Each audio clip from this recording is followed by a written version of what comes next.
إن الحمد لله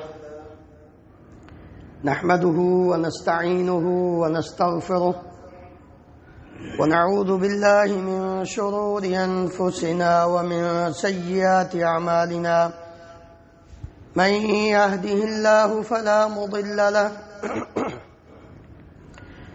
ومن يضلل فلا هادي له وأشهد أن لا إله إلا الله وحده لا شريك له وأشهد أن محمدا عبده ورسوله صلى الله تعالى عليه وعلى آله وأصحابه وبارك وسلم. يا أيها الذين آمنوا اتقوا الله حق تقاته ولا تموتن إلا وأنتم مسلمون. يا أيها الناس اتقوا ربكم الذي خلقكم من نفس واحدة وخلق منها زوجها وبث منهما رجالا كثيرا ونساء واتقوا الله الذي تساءلون به والأرحام إن الله كان عليكم رقيبا. يا أيها الذين آمنوا اتقوا الله وقولوا قولا سديدا يصلح لكم أعمالكم ويغفر لكم ذنوبكم ومن يطع الله ورسوله فقد فاز فوزا عظيما.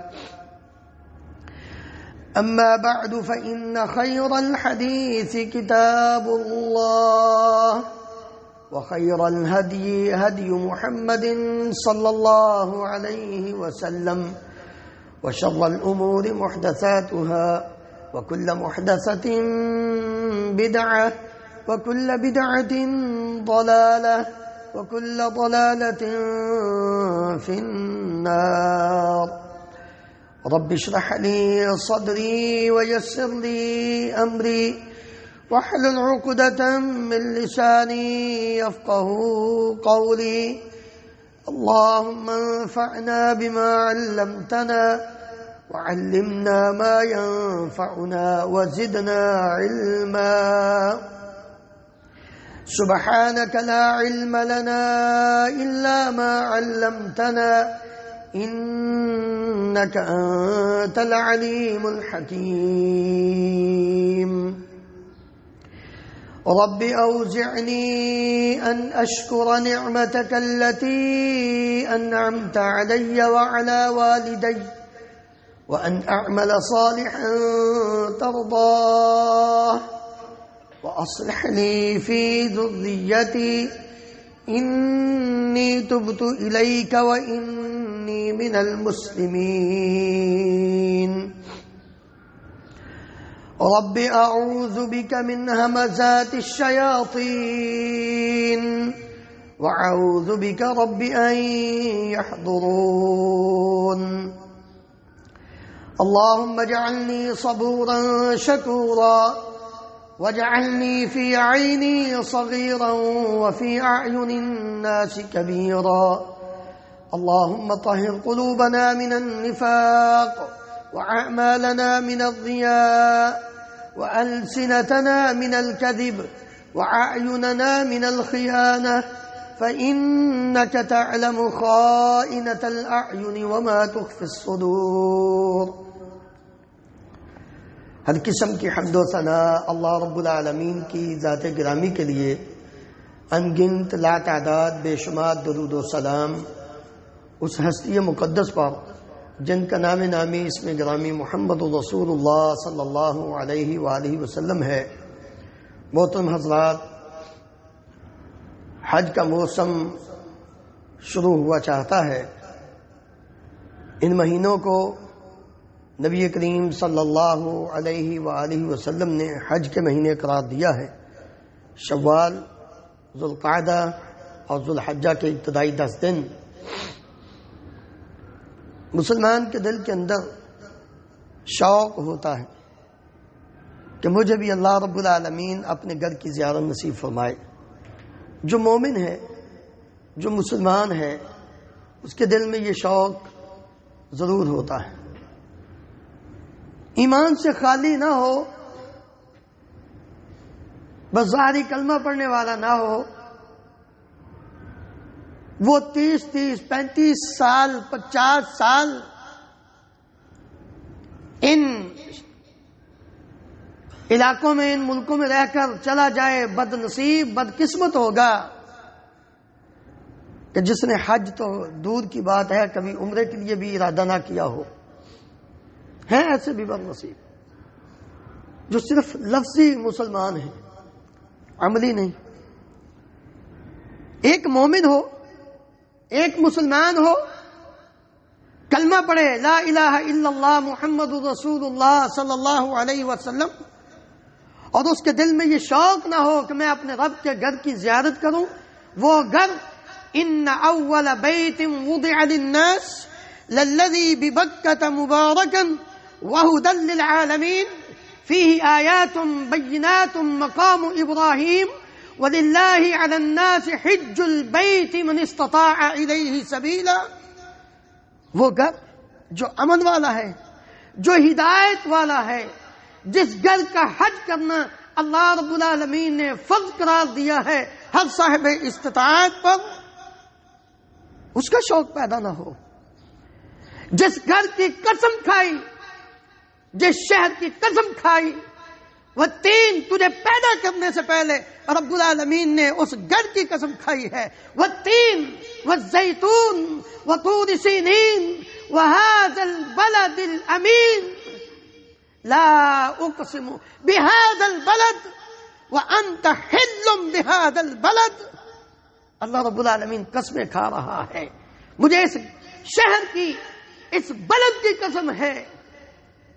اللہ اکبر۔ وہ گھر جس گھر کو پہلے دن سے اللہ رب العالمین نے حرمت والا قرار دیا۔ ربنا، ابراہیم علیہ السلام ہاتھ اٹھا کے دعا فرما رہے ہیں، ربنا انی اسکنت من ذریتی بواد غیر ذی زرع عند بیتک المحرم۔ اللہ، میں اپنی بیوی کو، اپنے اس بچے کو، لگتے جگر کو جو ابھی دودھ پیتا بیٹا ہے، میں اس کو تیرے گھر، وہ گھر جو حرمت والا گھر ہے، اس کے پاس چھوڑ کے جا رہا۔ وہ گھر جس گھر کے امن کی، حرمت کی دعا ابراہیم علیہ السلام کرتے ہیں، رب اجعل هذا البلد آمنا وارزق اہلہ من الثمرات۔ اللہ، میں تجھ سے یہ دعا کرتا ہوں، اس گھر کو امن والا گھر بنا دے۔ وَإِذْ قَالَ إِبْرَاهِيمُ رَبِّ اجْعَلْ هَذَا بَلَدًا آمِنًا وَارْزُقْ أَهْلَهُ مِنَ الثَّمَرَاتِ مَنْ آمَنَ مِنْهُمْ بِاللَّهِ وَالْيَوْمِ الْآخِرِ۔ اللہ اکبر۔ اس گھر کا حج، وہ عمل کتنا عظیم ہوگا، اور وہ گھر، وہ زمین جس کی زیارت کرنے کے لیے انسان کے دل میں شوق نہ پیدا ہو، جس کے بارے میں امام الانبیاء محمد رسول اللہ صلی اللہ علیہ وسلم نے مقام حزورہ پر یہ دعا کی تھی۔ عبداللہ ابن عدی بیان کرتے ہیں رضی اللہ عنہ، رأیت رسول اللہ صلی اللہ علیہ وسلم الحزورہ، مکہ کے ساتھ ایک جگہ ہے، حزورہ مقام پر میں نے اللہ کے نبی صلی اللہ علیہ وسلم کو دیکھا، آپ فرما رہے تھے، واللہ انکی لخیر ارض اللہ وَأَحَبُّ أَرْضِ اللَّهِ إِلَى اللَّهِ۔ اے مکہ کی سرزمین، اے بیت اللہ کی سرزمین، اللہ کی قسم، تو اللہ کی زمین میں سب سے بہترین جگہ ہے، اللہ کی زمین میں سب سے بہترین، سب سے محبوب ترین جگہ ہے اپنے رب کو۔ وَلَوْلَا أَنِّي أُخْرِجْتُ مِنْكِ مَا خَرَجْتُ، اللہ کی قسم، اگر مجھے تیرے گھر والے، تیرے رہنے والے یہاں سے نہ نکالتے، میں کبھی یہاں سے نہ نکلتا۔ پیارے نبی کریم صلی اللہ علیہ وسلم نے تو یہاں تک دعا کی، مکہ کو مخاطب کر کے فرمایا، آپ صلی اللہ علیہ وسلم نے فرمایا، إِنَّ هَذَا الْبَلَدَ حَرَّمَهُ اللَّهُ يَوْمَ خَلَقَ السَّمَاوَاتِ وَالْأَرْضَ فَهُوَ حَرَامٌ بحرمة إلى يوم القيامة. اللہ رب العالمین نے پہلے دن سے جس دن زمین و آسمان کو پیدا فرمایا تھا اس دن سے اس گھر کو، اس جگہ کو حرمت والا قرار دیا ہے، اور یہ قیامت تک حرمت والی جگہ رہے. اولم یروا انا جعلنا حرما آمنا ویتخطف الناس من حولهم. ابھی بھی لوگوں کو سمجھ نہیں آ رہی کہ ہم نے اس گھر کو، اس شہر کو امن والا بنایا ہے. لوگ جب اس سے باہر نکلتے تھے تو لوگوں کو لوٹ لیا جاتا تھا. اس گھر کی حرمت تو یہاں تک ہے اس کی گری ہوئی چیز کو اٹھایا نہیں جا سکتا، اور اس گھر کے اس حرمت والی جگہ کے اندر جو شکار آ جائے اس کو بگا کر شکار نہیں کیا جا سکتا، یہاں مارا نہیں جا سکتا سوائے 5 چیزوں. اللہ اکبر. اس لیے میرے عزیز بھائیوں، جہاں اس کی حرمت بہت ہے وہاں اس جگہ کے متعلق بد زبانی کرنا اور اس جگہ کے اندر الحاد کو پیش کرنا، ان کو بھی اپنی فکر کرنی چاہیے. وَمَن يُرِدْ فِيهِ بِإِلْحَادٍ بِظُلْمٍ نُذِقْهُ مِنْ عَذَابٍ أَلِيمٍ. اللہ رب العالمین کا فرمان ہے جس نے مکہ اور مدینہ کے متعلق بری زبان اختیار کی، اس کے متعلق ظلم کا رویہ اختیار کیا، نُذِقْهُ مِنْ عَذَابٍ أَلِيمٍ، ہم ان کو دردناک عذاب چکھائیں. انسان کو اپنی سوچ، آج بڑے بدبخت انسان دنیا میں موجود ہیں جو آج بھی بد زبانی کرتے ہیں حرمین کے متعلق. سوچنا چاہیے ان کو. آج بھی ایسی بد زبانی ہوتی ہے کہ حج کرنا تو دور کی وہ، لیکن رب العالمین پھر ایسے بدبختوں کو دھتکارتا ہے اور ساری زندگی ان کا داخلہ ممنوع قرار دے دیتا ہے. جاؤ، تمہاری زبان بدبختوں کی طرح چلتی تھی، آج ہم نے تمہارا حرمین میں داخلہ ہی بند کر دیا. ابھی چند دن پہلے کی بات ہے، سوشل میڈیا پر بڑی بات وائرل ہوئی. اس لیے انسان کو اپنے ایمان کی فکر کرنی چاہیے. آئیے، یہ گھر اتنا جب عظیم ہے تو اس کی عبادت کتنی عظیم ہوگی، اس گھر کا حج کتنا عظیم ہوگا. اس کی اہمیت کا اندازہ صرف اسی بات سے لگا لیجئے، تیرا اسلام مکمل نہیں ہوتا جب تک اس کے اندر حج نہ ہو. بنی الاسلام علی 5: شہادت لا الہ الا اللہ وان محمد رسول اللہ واقام الصلاۃ وایتاء الزکاۃ وصوم رمضان وحج البیت. نبی کریم صلی اللہ علیہ وسلم نے فرمایا اسلام کی بلڈنگ 5 چیزوں پر کھڑی ہے. سب سے پہلے کلمہ شہادت ہے، نماز ہے، زکوٰۃ ہے، رمضان المبارک کے روزے ہیں، اور 5ویں چیز حج ہے. اور یہ حج ایک ایسی عبادت ہے جو جامع عبادات ہے.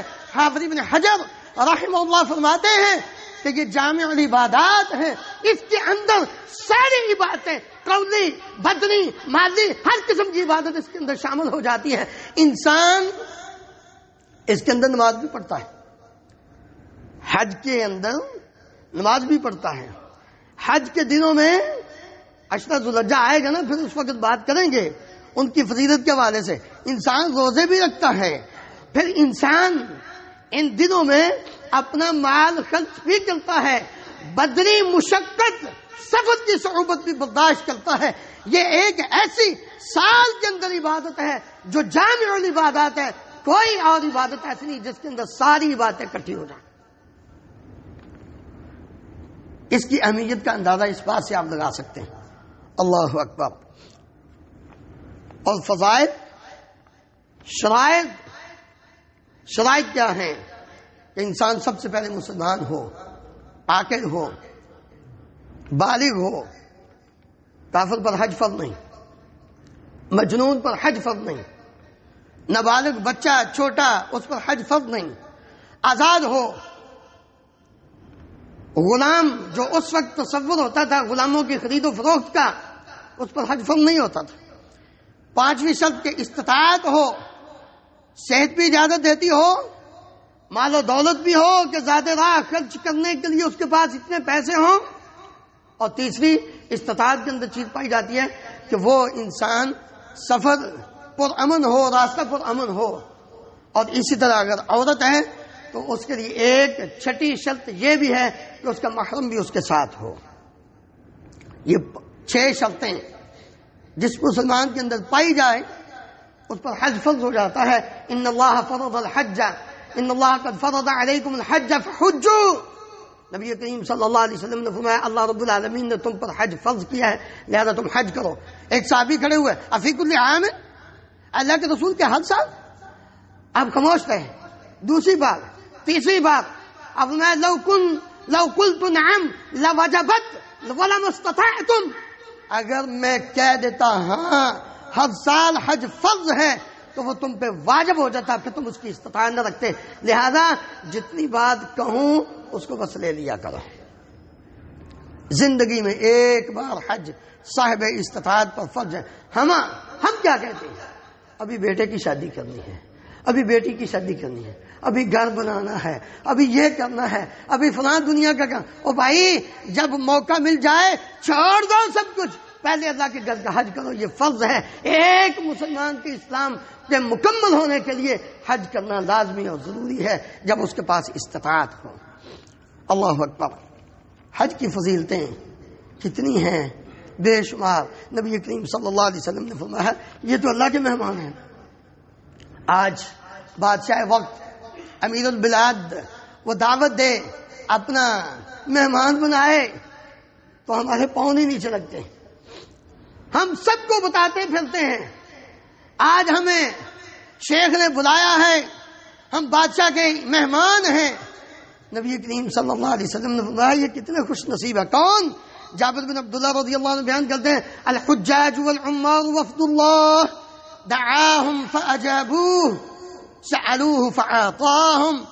حاجی، حج کرنے والا اور عمرہ کرنے والا یہ اللہ کے مہمان ہیں، اللہ کا وفد ہیں۔ دعاهم، اللہ نے ان کو بلایا، فاجابوه، انہوں نے اللہ کی بات پر لبیک کہتے ہوئے اس کو قبول کرتے ہوئے رخت سفر باندھ لیا، اور اب یہ اللہ سے جو مانگیں گے فاعطاهم، اللہ انہیں وہ عطا کرے گا۔ نبی صلی اللہ علیہ وسلم نے فرمایا الحجاج والعمار وفد اللہ ان دعوه اجابهم وان استغفروه غفر لهم، اگر یہ اللہ سے مانگے اللہ ان کو عطا فرمائے گا، اگر اپنے گناہوں کی معافی مانگے اللہ تعالیٰ ان کو معاف فرما دے گا۔ حج کتنی عظیم عبادت ہے۔ نبی کریم صلی اللہ علیہ وسلم نے فرمایا الحج المبرور لیس له جزاء الا الجنہ، حج مبرور جو مقبول حج ہو، جو اللہ کی بارگاہ میں حج قبول ہو جائے، اس کا بدلہ سوائے جنت کے اور کچھ نہیں ہے۔ کتنا انسان خوش نصیب ہے، کون؟ جو حج کرتا ہے اور کما حقہ حج کا حق ادا کرتا ہے۔ نبی کریم صلی اللہ علیہ وسلم نے فرمایا من حج للہ فلم یرفث ولم یفسق رجع کیوم ولدته امہ۔ صحیح بخاری اور صحیح مسلم میں جس شخص نے اس انداز میں حج کیا کہ حج کے اندر نہ کوئی بےہودہ حرکت کی، نہ کوئی فسق و فجور والا کام کیا۔ الحج اشہر معلومات فمن فرض فیہن الحج فلا رفث ولا فسوق ولا جدال في الحج وما تفعلوا من خير يعلمه الله وتزودوا فإن خير الزاد التقوى واتقون يا أولي الألباب۔ اللہ رب العالمین فرماتے ہیں جب حج کا ارادہ کر لو تو پھر حج کے اندر کسی قسم کی کوئی نافرمانی، فسق و فجور، لغو اور رفث والا کام نہ کرنا۔ جب تم ایسے حج کرو گے تو نبی صلی اللہ علیہ وسلم نے فرمایا رجع کیوم ولدته امہ، یہ آج ہی جیسے اپنی ماں کے پیٹ سے گناہوں سے پاک لوٹا ہے، پیدا ہوتا ہے، اسی طرح یہ حج کر کے واپس لوٹے گا۔ حج کا اتنا فائدہ، فضیلت ہے۔ نبی کریم صلی اللہ علیہ وسلم، آج ہم دنیا کے لیے مارے مارے پھرتے ہیں، ہمیں یہ خرچے پورے نہیں ہوتے ہیں، یہ کیا کریں، حالات بڑے ٹائٹ ہو گئے ہیں۔ نبی کریم صلی اللہ علیہ وسلم نے فرمایا تابعوا بین الحج والعمرہ فإنہما ینفیان الفقر والذنوب کما ینفی القیر خبث الحدید والذہب والفضہ۔ لوگوں حج اور عمرہ پیچھے ایک دوسرے کے پیچھے چلتے رہا کرو، یہ دونوں چیزیں کبھی حج کے لیے چلے گئے کبھی عمرہ کے لیے چلے گئے، یہ دونوں چیزیں انسان کے گناہوں کو اور اس کی فقیری کو اس طرح ختم کر دیتے ہیں جیسے آگ کی بھٹی وہ لوہے اور سونے اور چاندی کی میل کچیل کو ختم کر دیتی۔ جاؤ تمہاری غریبی ختم ہو جائے گی، تم امیر ہو جاؤ گے۔ تم اس لیے نہیں جاتے کہ بڑا پیسہ خرچ ہو رہا ہے، تم جا کر تو دیکھو جہاں تمہارے گناہ معاف ہوں گے وہاں رب العالمین دنیا کی کے مال و دولت سے مالا مال فرما دے گا۔ اللہ اکبر۔ یہ انسان کی پچھلی زندگی کے سارے صغیرہ کبیرہ گناہوں کا کفارہ بن جاتا ہے، گناہوں کو مٹا دیتا ہے حج کرنا۔ عمرو بن العاص رضی اللہ عنہ جب نبی کریم صلی اللہ علیہ وسلم کی خدمت میں خالد بن ولید رضی اللہ عنہ کے ساتھ آئے ہیں، ایک اور صحابی 3 نبی صلی اللہ علیہ وسلم کے پاس تشریف لاتے ہیں، یا رسول اللہ ہم اسلام قبول کرنا چاہتے ہیں۔ اسلام دونوں نے بیعت کر لی۔ عمرو بن عاص رضی اللہ عنہ نے نبی صلی اللہ علیہ وسلم سے جب عرض کیا اپنا ہاتھ بڑھائیے، آپ نے اپنا ہاتھ آگے کیا، عمرو بن عاص نے اپنا ہاتھ پیچھے کھینچ لیا۔ عمر کیا ہوا؟ کیوں نہیں تم اسلام قبول کرتے، بیعت کیوں نہیں کرتے؟ کہنے لگے یا رسول اللہ میں ایک سوال کرنا چاہتا ہوں، ایک شرط لگانا چاہتا ہوں۔ جی بولیے کیا بات ہے؟ یا رسول اللہ کیا اسلام قبول کرنے کے بعد جو زندگی کے پہلے گناہ تھے ان کی پھر سزا ملے گی؟ اگر ملے گی تو پھر ضرورت ہی نہیں ہے قبول کرنے کی۔ کیوں؟ سقطت حاجبہ، بوئیں، یہ جو آنکھ کا اوپر والا ماس ہے نا یہ نیچے گر پڑا تھا، اتنے ضعیف ہو چکے تھے۔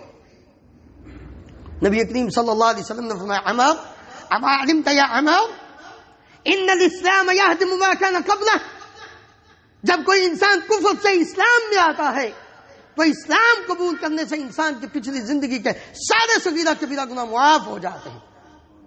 وَإِنَّ الْهِجْرَةَ تَهْدِمُ مَا كَانَ قَبْلَهَا، اور جب کوئی انسان ہجرت کرتا ہے اسلام کی خاطر، دیار کفر کو چھوڑ کر دیار اسلام میں آتا ہے، اس کی ہجرت اس کے پچھلے سارے صغیرہ کبیرہ گناہوں کو معاف کر دیتی ہے۔ وَإِنَّ الْحَجَّ لَيَهْدِمُ مَا كَانَ قَبْلَهُ، اور حج جو انسان کرتا ہے اللہ رب العالمین اس کی پچھلی زندگی کے بھی سارے صغیرہ کبیرہ گناہوں کو معاف کر دیتا ہے۔ اس لیے میرے عزیز بھائیو، انسان کو ارادہ کر کے، نیت کر کے، کوشش کر کے اللہ کے گھر کی طرف چلنے کی ترغیب اپنے دل کے اندر پیدا کرنی چاہیے، دعا کرنی چاہیے۔ اللہ رب العالمین اسباب پیدا کر دیتا ہے۔ اللہ اکبر۔ حج کی یہ تو فضیلت صرف طواف، حج نہیں، عمرہ نہیں، صرف طواف بیت اللہ شریف کا، اس کا کتنا اجر و ثواب ہے۔ نبی کریم صلی اللہ علیہ وسلم نے فرمایا ما رفع رجل قدما ولا وضعها الا كتب له 10 حسنات، جو انسان طواف کرتے ہوئے ایک قدم رکھتا ہے، ایک قدم اٹھاتا ہے، ہر ایک قدم کے رکھنے پر اور ایک قدم کے اٹھانے پر 10 نیکیاں لکھی جاتی ہیں۔ مکہ میں جائے انسان تو پھر مدینہ نہ جائے تو یہ بھی عجیب بات ہے۔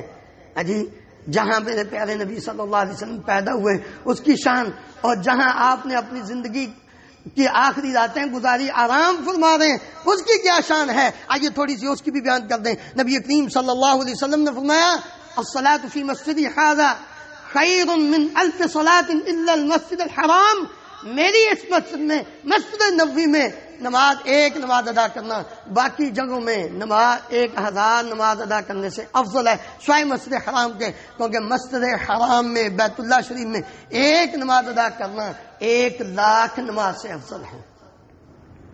اللہ اکبر۔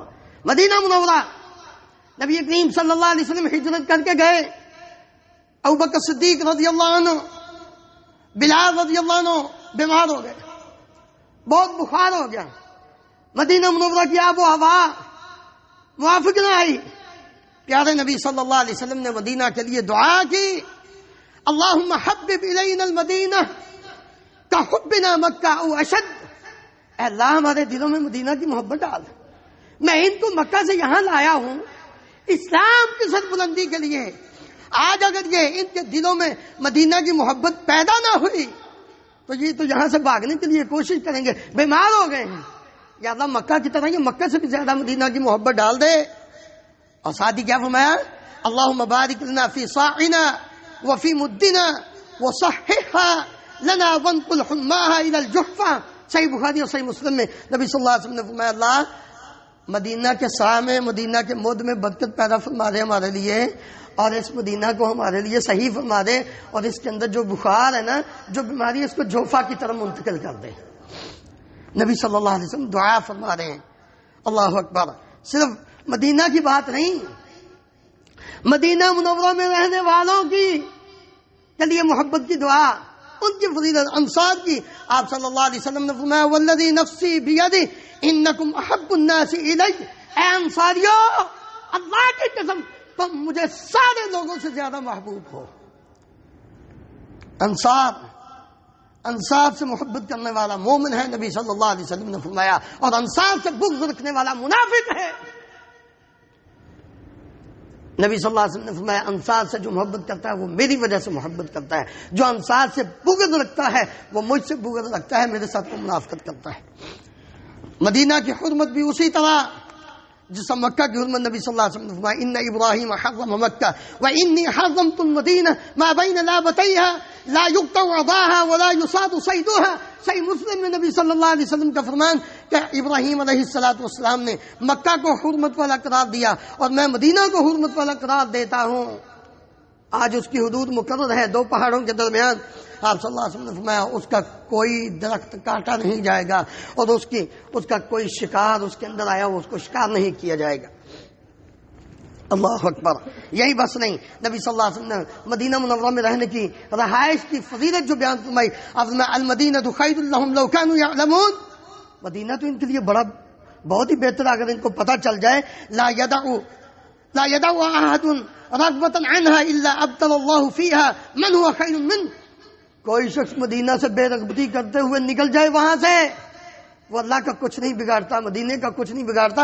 اللہ اس سے جو بہتر بندہ نا اس کو مدینہ میں لا کر ساکن پذیر کر دیتا ہے۔ وہ انسان وہاں آ کر سکونت جو اللہ کے ہاں بہتر ہوتا ہے وہ وہاں آ کے رہائش پذیر ہو جاتا ہے۔ ولا يثبت على لوائها وجهدها الا كنت له شفيعا وشهيدا او شهيدا يوم القيامه۔ جو مدینے کی صعوبتیں اور مشکلات اور بیماریوں اور مصیبتوں پر صبر کرتا ہے، نبی صلی اللہ علیہ وسلم نے فرمایا قیامت کے دن میں اس کا شفیع بن جاؤں گا، شفاعی بن جاؤں گا یا گواہ بن جاؤں گا۔ آپ صلی اللہ علیہ وسلم نے فرمایا من استطاع ان يموت بالمدینہ فليفعل فانی اشفع لمن يموت بها۔ جو انسان اس بات کی استطاعت رکھتا ہو کہ اس کو موت مدینہ میں آئے وہ ایسا کرنا چاہیے اسے، کیونکہ قیامت کے دن میں اس کے حق میں شفاعت کروں گا کہ یا اللہ یہ مدینہ میں صرف اس وجہ سے میرے ساتھ مدینہ کے ساتھ انصار کے ساتھ محبت کی خاطر رہا تھا، آج میں سفارش کرتا ہوں اس کو معاف کر دیں۔ کتنا خوش نصیب آدمی ہے۔ اللہ اکبر۔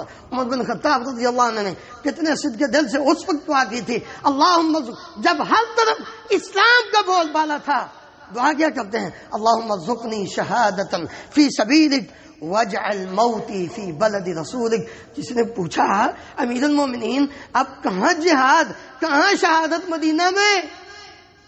اللہ اکبر۔ اللہ نے دعا ایسے قبول کی، موت بھی شہادت کی دی اور مدینہ منورہ میں دی، اور یہی دعا کی تھی میرے قائد علامہ احسان اللہ ظہیر رحمہ اللہ نے حج کے موقع پر میدان عرفات میں اور ملتزم کے پاس دعا کرتے ہیں اللہم ارزقنی شہادۃ فی سبیلک واجعل موتی فی بلد حبیبک۔ دعا کرتے ہیں، اللہ رب العالمین نے دھماکہ لاہور میں ہوتا ہے، اٹھاتا ہے اللہ تعالیٰ جہاد کے ذریعے ریاض پہنچاتا ہے، ریاض سے مدینہ منورہ بقیع میں دفن کراتا ہے۔ یہ اللہ رب العالمین کی صدق دل سے تم آج بھی دعا کرو، اللہ رب العالمین تمہاری اس دعا کو قبول فرمائے گا۔ اللہ رب العالمین ہم سب کو حج بیت اللہ کی سعادت بار بار نصیب فرمائے۔ جو جا چکے ہیں اللہ تعالیٰ ان کو بھی، جو نہیں گئے اللہ سب کو، سب کے دلوں میں یہ شوق بھی پیدا فرمائے اور یہ استطاعت اور توفیق بھی عطا فرمائے کہ ہم بار بار اللہ رب العالمین کا گھر دیکھیں اور اس کی عبادت کریں۔ اللہ تعالیٰ ہم سب کو عمل کی توفیق عطا فرمائے۔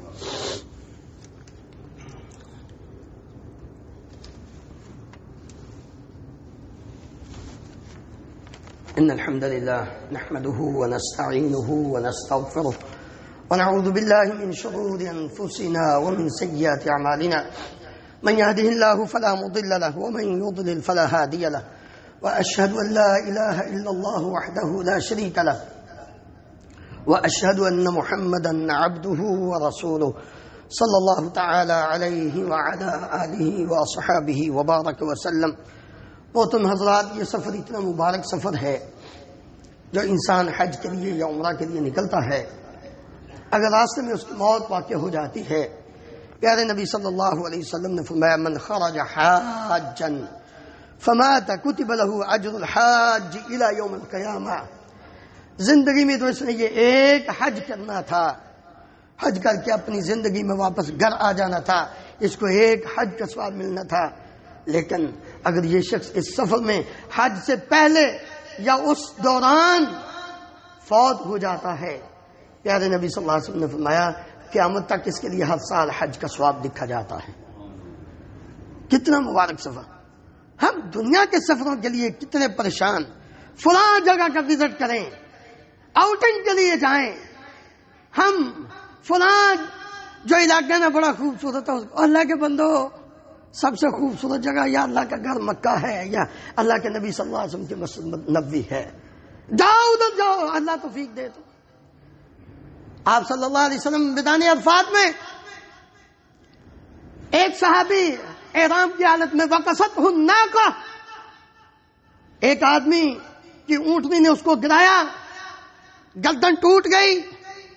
آپ صلی اللہ علیہ وسلم نے فرمایا اس کے اسی احرام کی چادروں میں کفن دو، ولا تغطوا رأسہ، اس کے سر کو نہیں ڈانپنا کیونکہ یہ احرام کی حالت میں، اس کو خوشبو نہیں لگانی کیونکہ یہ احرام کی حالت میں، فإنہ یبعث یوم القیامۃ ملبیا، یہ قیامت کے دن جب اٹھے گا تو اس وقت بھی اس کی زبان پہ لبیک اللہم لبیک لبیک لا شریک لک لبیک ان الحمد والنعمت لک والملک لا شریک لک، یہ کلمات ہوں گے، توحید ہوگی۔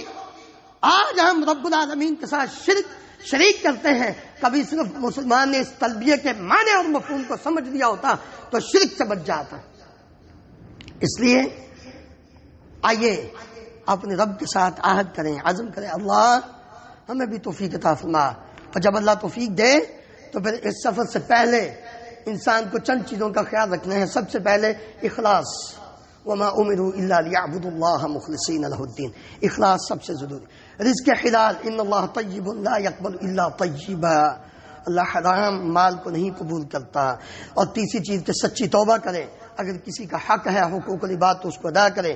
چوتھی چیز کہ انسان مراز کے حج کو سیکھے، پھر حج کے لیے نکلے۔ اتنا پیسہ، واللہ یقین کریں میں نے وہاں لوگوں کو دیکھا ہے، یہ چند دن پہلے سے ہو کر آیا ہوں، اللہ نے توفیق دی، اتنے لوگ وہ غلط کام کرتے ہیں، اتنا پیسہ خرچ کر 2-2 لاکھ روپیہ خرچ کر کے عمرے کے لیے جاتے ہیں، پھر اپنے سارے عمرے کا اجر و ثواب ضائع کر بیٹھتے ہیں۔ سیکھے پہلے، اللہ اکبر۔ جب سفر شروع ہو جائے تو پھر 3 چیزوں کا خاص خیال رکھنا ہے۔ ایک، زبان کی حفاظت، خاموشی، اللہ کا ذکر۔ دوسری چیز، نماز باجماعت ادا کریں۔ اور تیسری چیز کہ اگر عورت ہے تو غیر محرم کے سامنے بے پردہ نہ ہو، پردے کی حالت میں رہنا ہے۔ احرام کی حالت میں بھی عورت کو پردہ کرنا چاہیے۔ اللہ رب العالمین ہم سب کو کتاب و سنت پر عمل کر کے زندگی بسر کرنے کی توفیق عطا فرمائے۔ ایک بھائی کا صبح آج فون آیا تھا، اس کے ماموزاد کا انتقال ہوا ہے، مغفرت کی دعا کیجیے۔ ان اللہ و ملائکتہ یصلون علی النبی یا ایھا الذین آمنوا صلوا علیہ وسلموا تسلیما۔